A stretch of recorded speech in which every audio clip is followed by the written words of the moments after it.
Assalamualaikum warahmatullahi taala wabarakatuh. Saya Shkini Nose.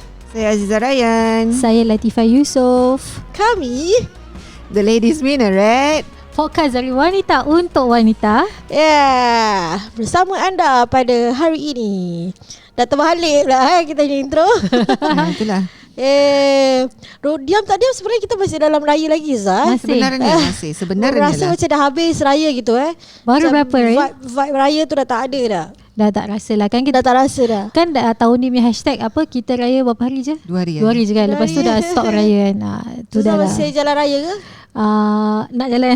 Nak jalan lagi masih nak jalan Kuih masih ada kat rumah. Kuih tu dah jadi macam ni lah. Snack kat rumah macam biasa je. Kan. Saya tak lah. Saya rasa saya dengan family kita je lah beraya di rumah masing-masing. Kita je habiskan kuih. Macam itulah. Itulah. Saya jalan raya hari pertama je. Rumah mak betul, rumah mak dah. Saya Yang lain masih, semua kirim salam, kirim duit je. saya masih ada orang jemput ni. So tengah macam tak confirm macam gitulah. Tapi itulah. Boleh. Kita raya sebulan, kita lah menghidupkan suasana raya tu sendiri. Betul. Yang penting kita follow protokol. Betul. Yes. Jadi kita punya tagline masa raya tu stay safe, apa tu? Have a splendid Syawal. Ya ke? Stay Itu ke? safe. Take care of yourself. Yes. Take care of everyone. Take care of your solat. Take care of your solat. Itu yang penting. Have a Betul. splendid Syawal. Yes. Itu In your own way. Yes. Cakap pasal Syawal, tiba-tiba pun dah June holiday. Hai. Bagaimana anak-anak dia semua di rumah okey? Alhamdulillah. Kecoh daripada pagi sampai ke malam. Alhamdulillah. Itulah saya bila anak makin membesar, apa lagi yang diorang boleh buat, memang diorang cepat lapar. Jadi masih masak je. Saya order frozen food tu dah banyak kali lah. Jadi pagi, petang, siang, malam nak kena bagi makan. Dah masak pun tak cukup rasanya. Bukan anak je lah Zaza. Orang tua ni pun cepat lapar sekarang ni. Oh dah tua lah. At least I acknowledge. Okay dah. Okay. Okay, today all about acknowledgement. Yes. Okay, so kami dari The Ladies Minaret, namanya pun podcast dari wanita untuk wanita. Jadi kami yang mengambil peluang ni lah untuk menyatakan pandangan kami ataupun apa-apalah mengenai isu yang tengah hangat, lagi menghangatkan, Betul. yang menimbulkan kekecohan Betul. di seluruh masyarakat Islam Melayu Singapura. Betul. Singapura. Hingga kan sampai keluar di medium TV, berita, Facebook dan sebagainya tentang perkara ni lah. Yalah, it's more than it's more than just Melayu. It's not Even just religion matter. It's like I think it's more to the society issue, masyarakat betul. punya issue. But it's good lah macam finally to see everybody, stand up. Macam finally macam semua orang stand up for Dah semangat Singapore, National Day belum. Okay, apa Ustaz tadi saya kata it's good that everyone it's good lah that everyone macam dah finally realise lah what's the issue. Kita ni tadi macam asyik teaser kan, lah kita terus cakap lah actually the issue apa.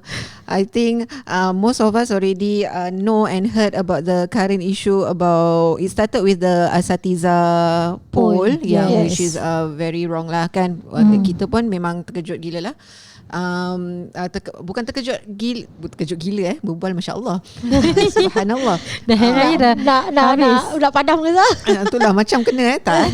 Okay, this thing is, it shouldn't happen to just Asatiza lah kan. Memang it shouldn't happen to anyone at all pun. Yes, That one we betul. acknowledge lah. It's not that macam benda ni happen to Asatiza baru kita nak speak up ke apa. I think this is the time ataupun this is the right moment for everyone yang maybe daripada dulu nak cakap tapi actually tak tahu apa sebenarnya nak dorang pertahankan. So macam finally like the pieces is being fixed all together. Finally like everybody faham apa sebenarnya isu di masyarakat kita daripada dulu ni.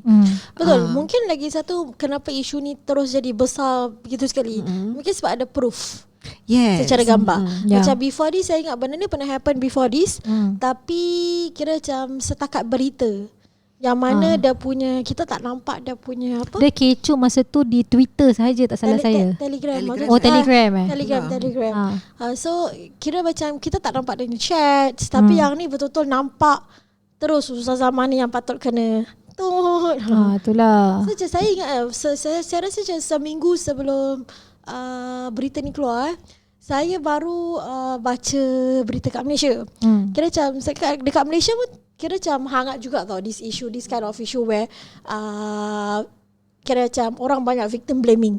Macam bila sesuatu terjadi, perempuan yang salah. Macam banyak victim blaming. Sekali waktu tu saya macam terperanjat. Kalau kita kenal lah Heliza Helmi. Kenal kan? Yes. Kan? Yang mempertahankan Palestin. Yang mempertahankan Palestin tu. Kira macam dia dulu AF lah, tak salah saya. Betul. Macam itulah. Saya tak AF tu, saya tak ikut sangat. Bila dia dah berubah, saya suka cerita penghijrahan beliau lah. Okay. So yang penting dia pakai memang selabuh-labuhnya. Masya Allah. Lagi labuh dari saya. Betul. Kira macam kira orangnya kecil molek, cantik manis lah. Tapi pakaian dia memang modest. Memang sangat tertutup dan segalanya lah. Jadi ada satu berita ni keluar pasal, waktu tu berita tu tak salah saya pasal kahwin ke apa lah. Kira macam tajuk dia macam cinta dia fokus cinta dia pada Allah. Sekali ada, ya Allah, saya tak tahulah, memang memalukan lah lelaki-lelaki Melayu. Dia Melayu tau, memang Melayu. Lelaki Melayu Islam ni kat Malaysia lah. Benda ni jadi kat Malaysia. Komennya sangatlah lucah. Yang kat live IG dia ke? Bukan. Dia kira berita. Lepas tu ada komen lucah. Kira komennya berbunyi, nak cakap je lah. Komennya Once and for all kita open je lah. Komennya berbunyi, alah boleh lah. Kira dia tajuk berita is cinta. Kira dia kata dia fokus cinta pada Allah lah. Sebab dia belum ada jodoh. So dia fokus cinta pada Allah. Tapi dia punya komen kat situ, seorang lelaki ini mengatakan, alah boleh lah, sebab belum kena 7 inci. Kalau tak mesti kemaruk. Allahu Akbar, la ilallah. Saya macam ya Allah, sedihnya tengok macam orang tu berpakaian habis tutup dah segalanya. Tak ada nampak bentuk apa sikit pun tak ada. Tapi dilemparkan komen yang sedemikian. So memang itu dah kena rabak lah. Memang banyak orang hentam. Lagi-lagi perempuan lah. Apa lagi yang korang nak? Dia dah pakai tutup. Nak salahkan perempuan juga ke macam mana ni?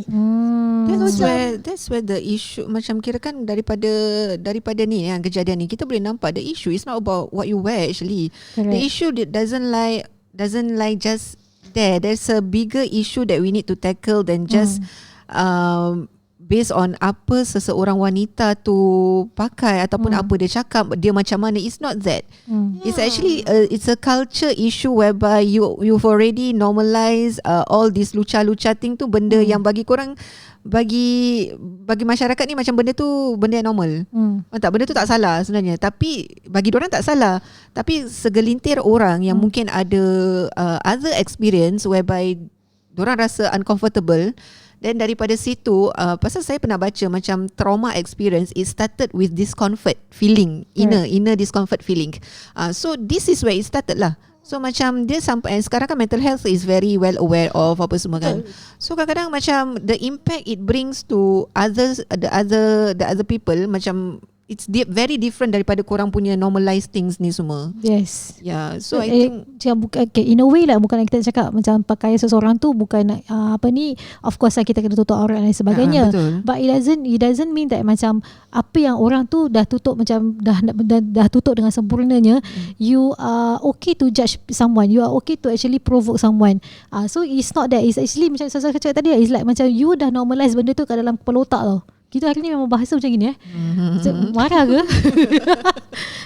So saya rasa this is where pendidikan ni is very important. Pendidikan tu bukan sekadar kita setakat datang pergi belajar sekolah tau.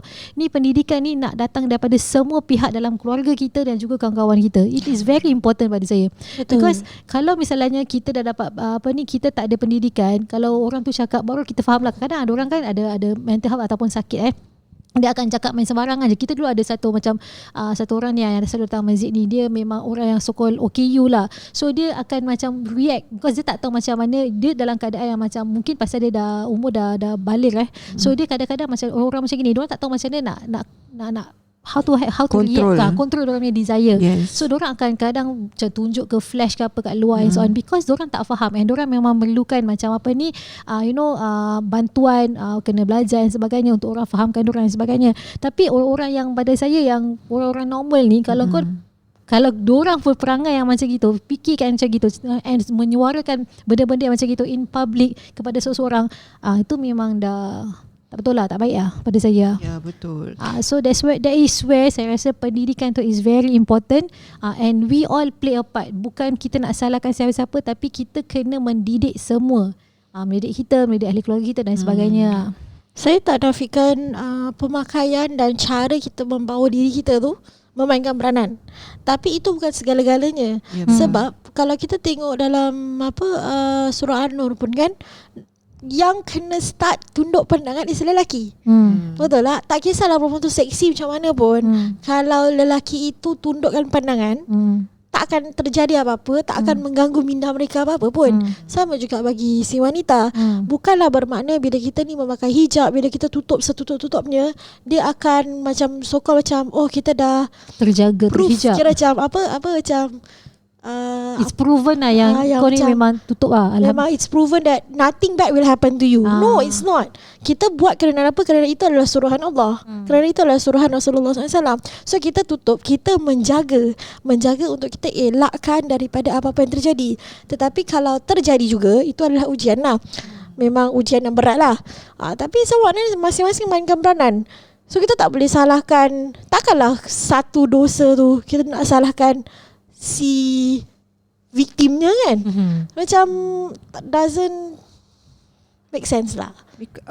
Another thing kan, macam kita bring up this issue, kita berbual pasal ni kan, macam pasal victim, pasal perempuan asyik disalahkan daripada dulu kan. Even benda ni is a serious matter. Tapi kalau kita tengok daripada zaman dahulu, yang akan disalahkan seperti apa kita cakap daripada tadi tu, yang akan disalahkan is perempuan, dari segi pakaian dia lah, dari segi apa-apa dia lah, semuanya perempuan lah. Kalau macam kira kan dorang punya issue is that if you don't provoke, things won't happen. That is the issue tau sekarang ni. That is another realization in our society now, that is the issue. Kalau sebelum ni memang confirm asyik nak kena cop aja perempuan ni. Saya teringat juga macam tadi Ustazah Syikin cakap pasal surah An-Nur kan. So dalam surah An-Nur tu tempat kita tengah baca, belajarlah tentang tafsirnya. Ada salah satu ayat tu dia menerangkan juga betapa kalau dalam segi pasal ni lah, pasal sexuality, pasal seks lah sebenarnya.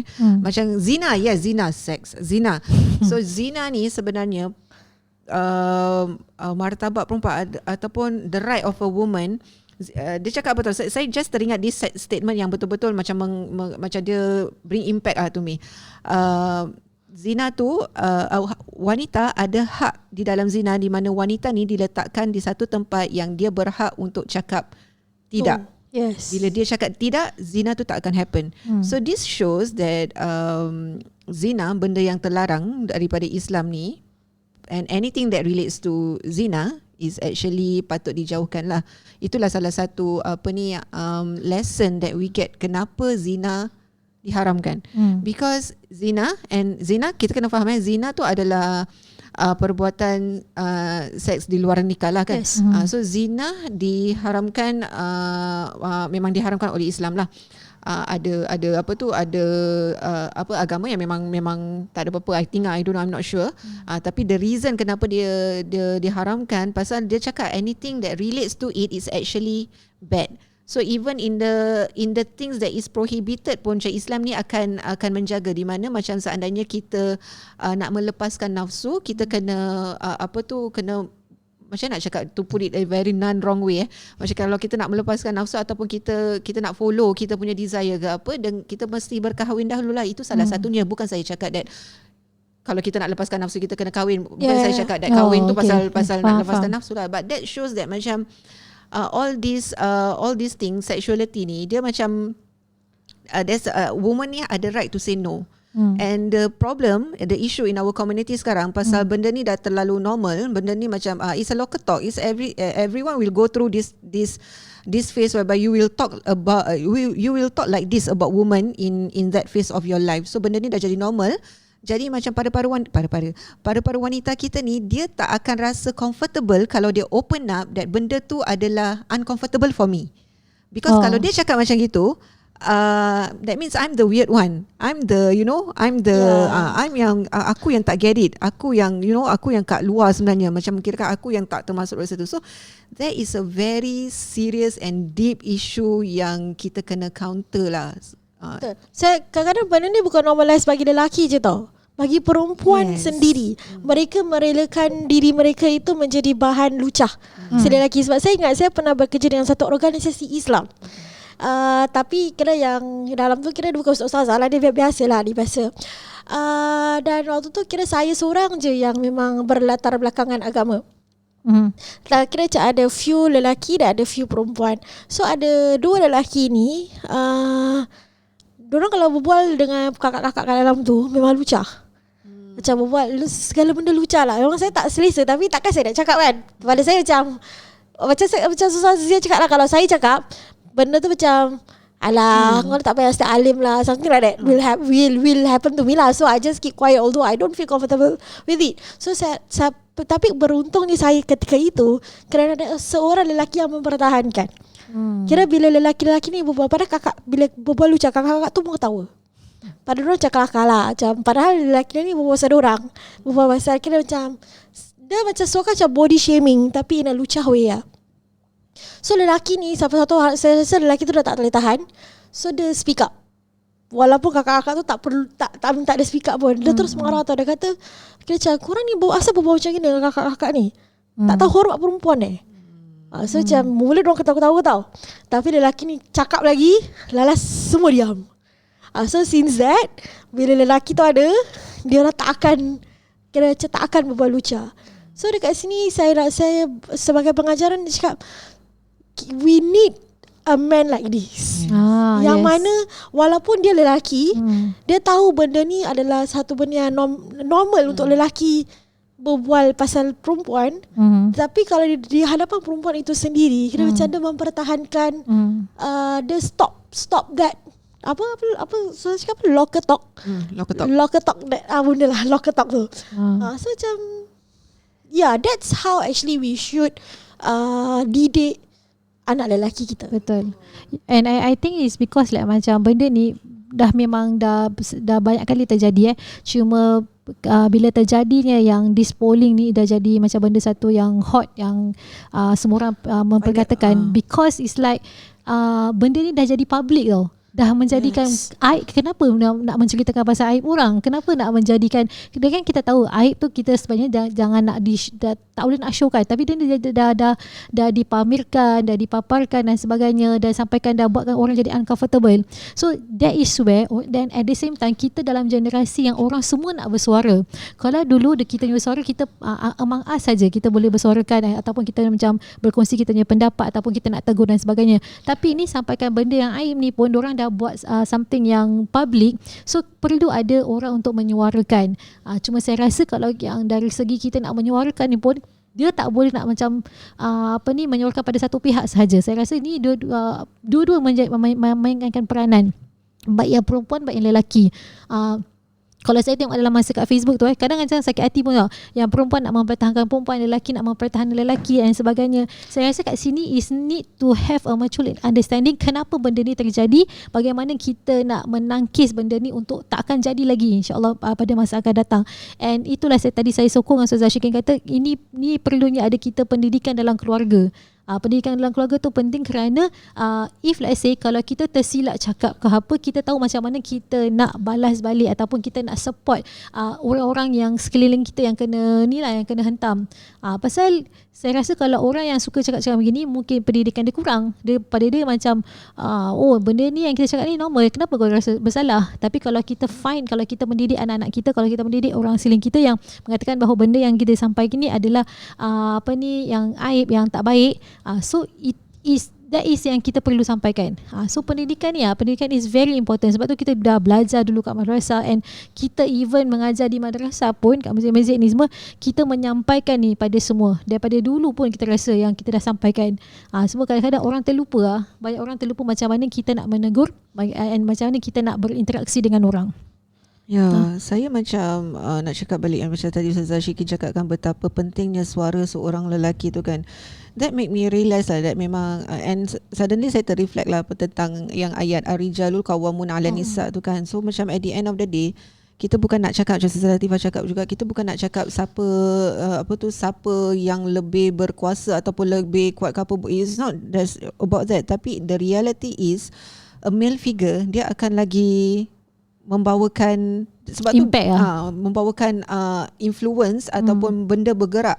Macam kalau macam metafor yang sebenarnya kalau kita tengok ni lah, macam senario kalau kat rumah mak cakap tak work, mak cakap tak work. Padahal mak yang bising, mak yang bising, bebel, mak yang gedebak-gedebuk, mak yang buat tu apa ni semua tak work. Tapi bapak kau dah cakap je, bapak masuk Sekali, je, step je sekali, terus kan, ni metafor lah kan. So that's where ayat ni macam mana macam the relation of this ayat ataupun the relation of this ayat lah macam comes in lah. Memang at the end of the day memang penting, even though this issue is about nak selamatkan wanita lah apa semua, pasal sekarang banyak juga macam wanita dah kena, lepas tu people still victimizing the ladies. So macam and alhamdulillah sekarang ni banyak asatiza ataupun banyak para lelaki yang bersuara tentang ni. So that's where the hikmah comes lah. Macam suddenly macam kali ni benda ni dah lama kan berlaku kan, tapi tak sebanyak suara macam sekarang tau. So macam I think macam Allah punya planning tu is just the perfect way. Mungkin ini memang Allah dah aturkan, something will happen and then ada hikmah dekat situ. So finally sekarang ni kita dah tengok bukan wanita je yang dah speak up about this thing, even para lelaki, ustaz kita, orang-orang yang ada yang ada all the leaders pun, all in the fact, leaders. So when they start talking, you see the impact tak? Nampak kan the impact dia kan? But again, I mean like kira macam dia bukan pasal nak kena jadi dekat, because sekarang the talk is about dah jadi kat ustazah baru ustaz-ustaz ni nak bersuara. Dah jadi dekat ni, it's not about that. Pada saya macam it's about like finally we see the proof and there is a movement lagi pula jadi pada ustazah. Bukan nak kata yang bukan ustazah tu tak baik, tak. Lagi-lagi kita tahu jadi pada ustazah yang memang terang lagi nyata pakaiannya menutup aurat. So dan saya rasa saya macam sedih lah, kira macam bila ustaz-ustaz ni start bersuara dan benda ni jadi impactful, benda ni jadi dalam satu hari dia jadi semua media corp semua berita kat dalam Singapura ni cakap pasal ni. Akhirnya ustaz-ustaz ni juga yang disalahkan. Kira macam pada saya macam what do you want actually? Kenapa marah? I mean, you have to channel your anger correctly lah pada saya. You don't channel your anger towards people yang tak nak defend. Yes. Why are you doing that to them? They are trying their best here untuk defend kita. They are trying their best here untuk create this awareness. Itu yang kita nampak. Kalau tak payahlah nak be sarcastic about where were you before. We have been talking about this for so long. Where were you before? Sebab at the end of the day kita tak nampak apa usaha orang-orang ni buat. Takkanlah segala usaha kita nak kena pamerkan dekat Facebook. Takkanlah segala usaha kita nak kena pamerkan dekat IG. Actually saya pun terkesan tau. Pasal ada orang macam bila saya cakap saya baru tahu pasal all of this thing kan. So ada teman cakap dengan saya macam how come that you not know macam itu. Benda ni has been going on since our schooling days macam itu. So tak tahulah macam mungkin saya ni alhamdulillah tergolong daripada golongan yang tak terkena. Yang tak cantik. Mungkin. Terima kasih Sashikin. Ya yalah macam saya lah, saya pun tak kena. Sama, tak cantik lah tu. Kita semua dapat, kita semua semua orang tanya. Kau tak termasuk dalam list kan? Tak cukup cantik. Dah lebih jauh gap umur dia. Tapi bila cakap macam gitu, tapi macam saya pun in a way macam saya teringat bila saya muda lah kan. Saya macam pernah terfikir macam aku ni agaknya tak cantik sebab tu macam aku tak tergolong daripada golongan orang-orang yang popular yang lelaki suka suka pick on bukan lelaki lelaki pick on tu means macam kan dulu kan lelaki kalau kacau kira kan dia suka kan. Saya memang dulu tak pernah. Memang tak ada orang pernah suka saya dulu. Saya pernah lah. Okay. Saya selalu saya selalu honestly macam is the garang woman yang trying to tarik balik kawan saya daripada kena kacau. Macam gitu lah. So macam who mess with my friend, you mess with me macam gitu. So macam and daripada dulu saya tak nampak saya tak nampak saya tak nampak the view from the other side of the world. Faham tak maksud saya? So saya tak pernah terfikir apa orang-orang yang ni apa nama ni? dua koma ni apa orang-orang yang cantik ni apa tu lalui. Cantik tu subjektif lah. Itulah saya tak tahu nak pakai word apa ni. Kira kan macam saya tak pernah terfikir macam orang-orang yang memang betul okey lah openly memang kena sexual harass lah macam dorang apa yang ada di dalam fikiran dorang ni. Kira kan bagi kita ni memang tu saya cakap kita tak tahu pasal kita tak lalui. Yes. So orang-orang ni mangsa-mangsa ni pula dorang dah lalui, dorang dah traumatized tapi dorang tak ada ruang untuk apa tu sebelum benda ni berlaku, dorang tak ada ruang untuk berkata, meluahkan ataupun pasal dorang tahu that macam even kalau dorang luahkan pun dorang akan dipersalahkan. It's maybe because of maybe because of me, at the end of the day it is my fault that this thing happened, so my trauma is my fault, macam gitu for example. So jadi point saya sebenarnya apa saya nak cakap sebenarnya pasal benda apa tu? Tak ni gerak. Allah. Terperanjat saya. Tiba-tiba masuk cerita hantu lah. Tak. I think Pointnya the point adalah is like benda ni memang dah lama terjadi. Cuma benda ni tak, kalau back then dia tak boleh luasa. Saya dah ingat. Okay, fine, cut saya. Saya cakap saya terkesan kan pasal ada sorry. Sebelum saya terlupa lagi. Pasal ada teman saya pun cakap dengan saya, how come you not know kan. Dan saya kan tadi kan cakap pasal proof kan. Memang selama ni memang kita tak lalui. So bila macam lately ni macam kejadian yang sebelum ni pun ada juga kan yang pasal nak sebut ke tak Siapa? yang pasal OLG saga tu apa kan semua kan happen kan. So benda ni is like something that is openly new to me or newly open to me. Faham tak? So that's where I realise that macam benda ni sebenarnya is badly happening around the community. Kira kan macam the people around me pun sebenarnya happen tapi it's either dorang suarakan ataupun tidak je. That's when I realise. So sebab tu saya macam bila orang cakap takkan, how come you not know, dia cakap I really don't know, I'm really innocent macam itulah kan. Kita dijaga. Alhamdulillah. So bila cakap soal OLG saga semua kan, that is where my concern is. Macam people tend to tak nak channel their anger correctly. Macam kalau kita tengok OLG saga, nak marah LG je lah. Tapi they go to their family, they go to their wife. Takkan kau tak rasa apa-apa laki kau cakap macam gini? Why are you putting the blame dekat wife dia pula sekarang? I'm like, you just, if you are not happy with that particular person, go to that person. So, saya bila dapat, saya suka dengan feedback Ustazah Syamim yang mana dia kata the real victim dekat dalam this case is actually the man. Dia lelaki, yang perempuan of course they are the victim, tapi kira macam they have semoga orang diberikan kekuatan lah untuk lalui this phase kan. Tetapi bila saya baca kan, the first thing come to my mind is kesiannya sebab masyarakat kita tahulah community kita, masyarakat kita, society kita, mereka akan blame orang-orang sekeliling lelaki ni. Dan yang paling terkena siapa? Mak bapak. Betul. So macam saya dulu percaya jugalah pasal takkan pokok bergoyang kalau tak ada angin. Takkanlah kalau dah dididik, dah diajar oleh mak bapak, takkanlah anaknya turn out sebegitu. Tapi bila kira macam bila saya sendiri melalui pengalaman di mana waktu saya belajar dekat luar negara tak nak cakap lah negara mana saya pernah difitnah. Saya bukan sexual harass lah, tak cukup cantik tu kena sexual harass. Bila saya kira difitnah, saya jadi confused. Sebab yang fitnah tu saya tak kenal pun siapa.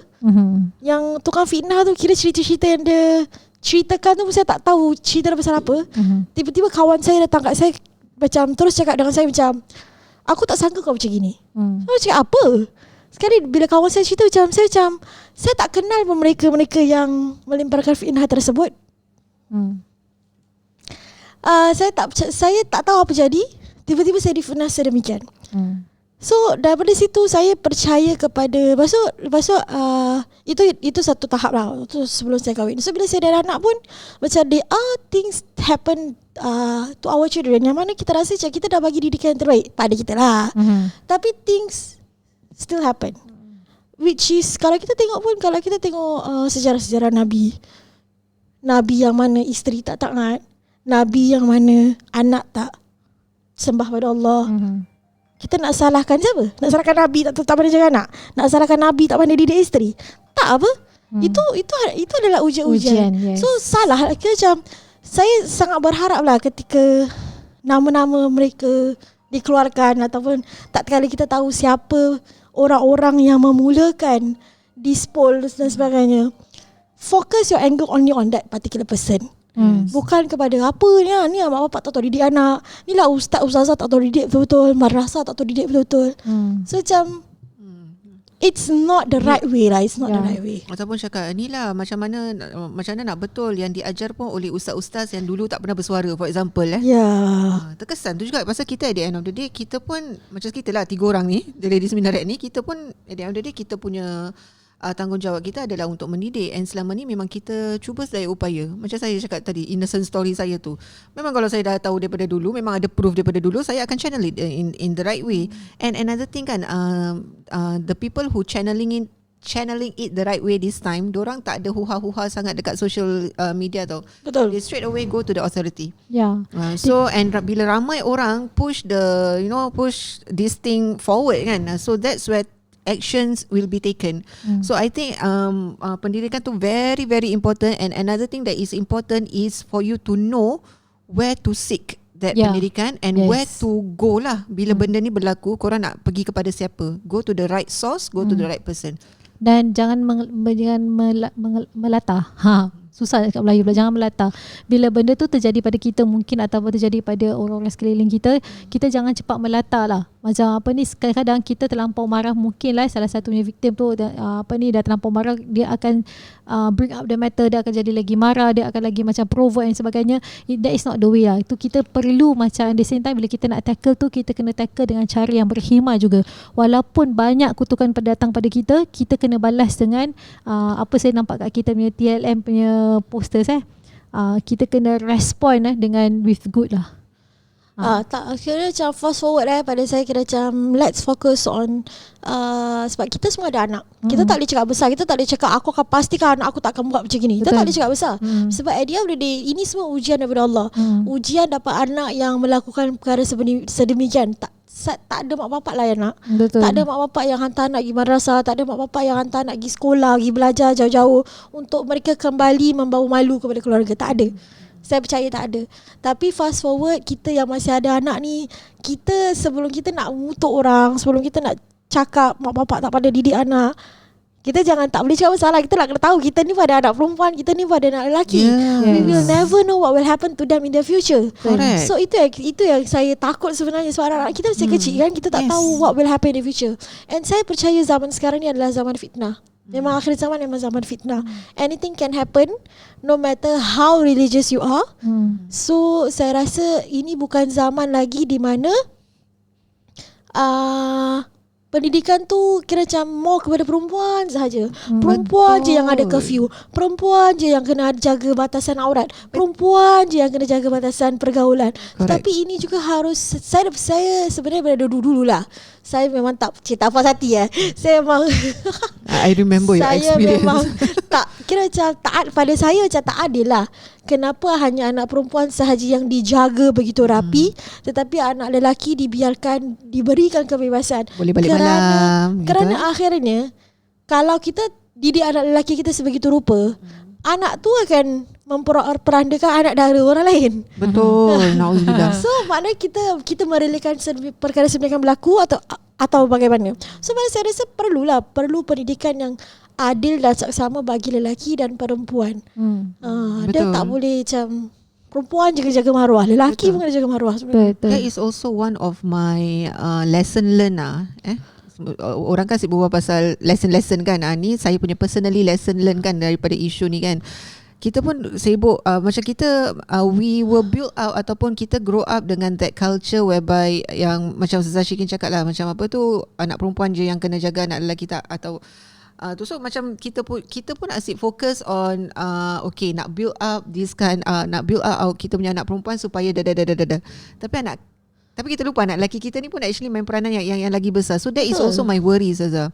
And saya terbaca, maybe I should share lah ni Kan. Saya terbaca, bukan terbaca lah, memang banyak scroll IG pun memang baca lah kan. So muslimparents.sg dia ada share satu poster and saya rasa dia really like summarize all all the points that we want to say ataupun all the tips that we want to share with para penonton pasal pendidikan macam what actually pasal on this issue. Macam hari tu saya duduk dengan suami saya macam kita nak kena do something about this. Kita nak kena make sure anak-anak kita tak tak terjebak kat dalam sini. Kita tak nak anak kita pun macam macam anak kita traumatisekan anak orang tapi kita tak tahu.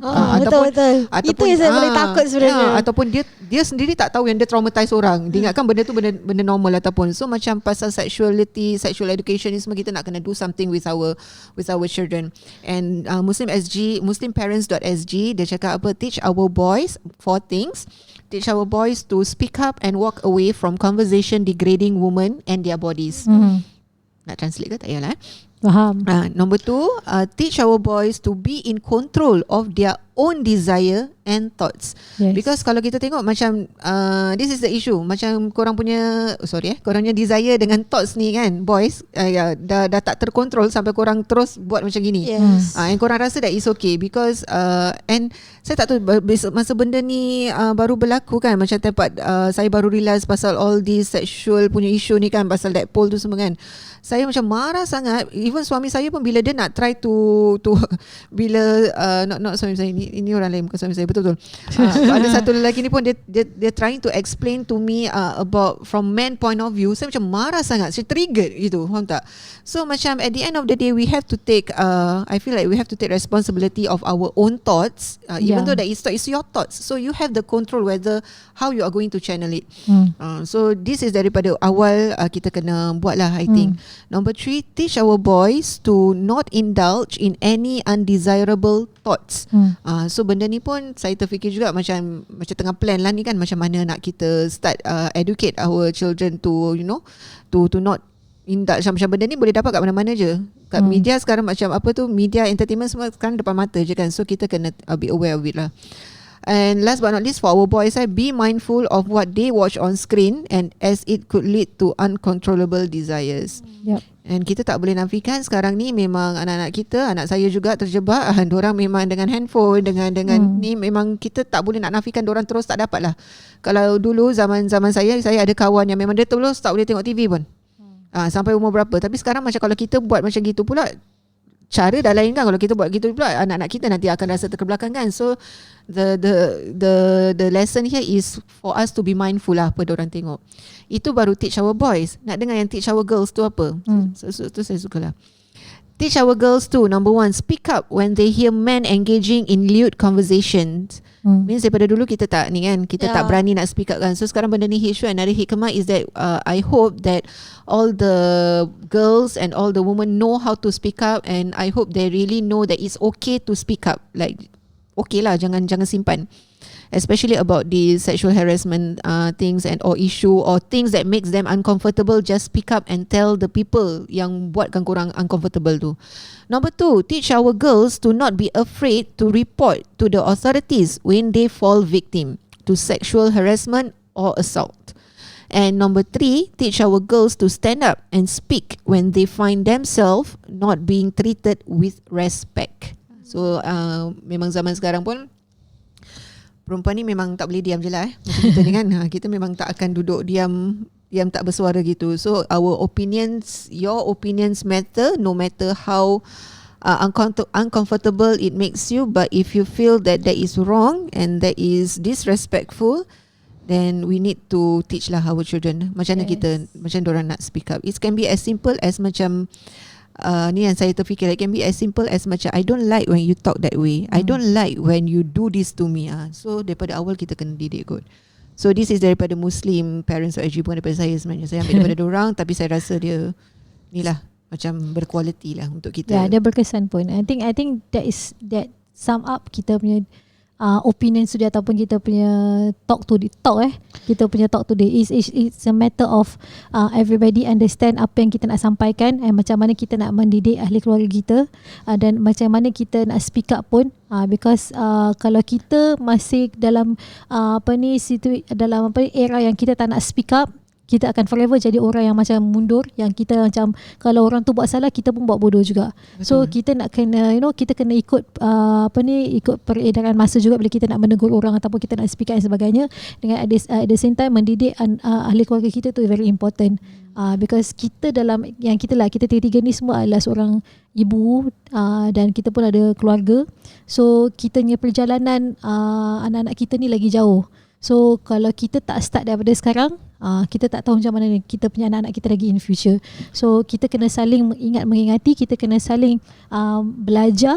Macam inilah, walaupun benda ni sebenarnya kita dah ada pengisian dan sebenarnya tentang kita macam nak mendidik anak, tapi kita tetap kena belajar dan tetap kena mengingati each other.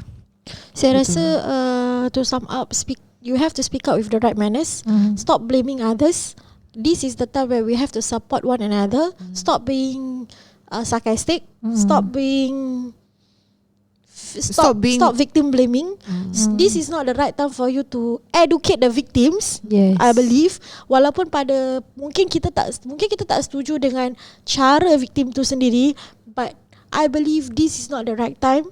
And this is the time where we have to support them emotionally, physically, betul, mentally, semualah apa Lily lagi. Lily. So just stop lah. Tu terlampau banyak toxicity di dalam social media sekarang ni. Macam orang dah ke mana-mana, dah tak ada direction, dah nak speak up, dah tak ada direction untuk support, dah tak ada direction nak blaming. Stop blaming lah. Stop blaming. Just focusing on support one another. yes, Betul. And supporting Saza Shikin punya conclusion points me. kan. Support lah kami, bukan macam recently kita ada share kan TLM manners dekat social media kita. Nak promote lah juga kan untuk LNS, tapi tak apa, kita share aje. Whereby kita share one of kita punya manners that kita kena uphold is number one, whenever there is evil, we respond good instead of bad. So we respond to evil with good. Number two, always stay humble. That is a manners that kita kena jaga in every issue. Number three, think good of others. Stop stop being ill-hearted with one another, especially your close one, especially your people. Number four, do not insult. Try not to insult one another. And last but not least, be truthful to yourself and also to community. And to conclude kita punya podcast hari ni, tajuk kita adalah salah siapa kan? At the end of the day, benda-benda ni semua salah siapa kan? At the end of the day, kita kena acknowledge that each and every one of us, even saya pun, saya rasa, kan saya cakap ada banyak benda saya terkesan kan? Saya pun rasa bersalah. Bersalah for not knowing this early. Bersalah ni personally lah. Personally saya bersalah for not knowing this early. Bersalah for not doing enough for the listener, for the people, for educating better, for not doing enough for the children. Itu pun saya mengaku juga, kita memang ada salahnya. So I acknowledge that whatever that my weakness is. And at the end of the day, kita as a society, kita kena hold this thing responsible for not doing a good job before. And I hope that everybody, termasuk kita tiga ni, kita can do better lah in the future, insyaAllah. Doakan kami. Jadi sampai di sini sahaja podcast kami pada hari ini. Semoga sekiranya dalam podcast ini ada tersilap kata, terluka kerana kata-kata kami mohon ampun. Tiada terniat dan maaf dan itu sajalah podcast. Sehingga kita berjumpa lagi pada podcast yang akan datang. Semoga podcast ini memberi manfaat. Semoga podcast ini memberi pencerahan. Amin. Walaupun kami bukan Talking Dome, tapi semoga ia memberi pencerahan agama yang bermanfaat lah. Kami sentiasa di sini untuk para wanita di luar sana. Jadi jangan segan, jangan silu. Sekiranya anda perlukan kami hanyalah se-DM away. Yes. Jadi dengan itu, wabillahi taufik wal hidayah. Wassalamualaikum warahmatullahi taala wabarakatuh. Sign out.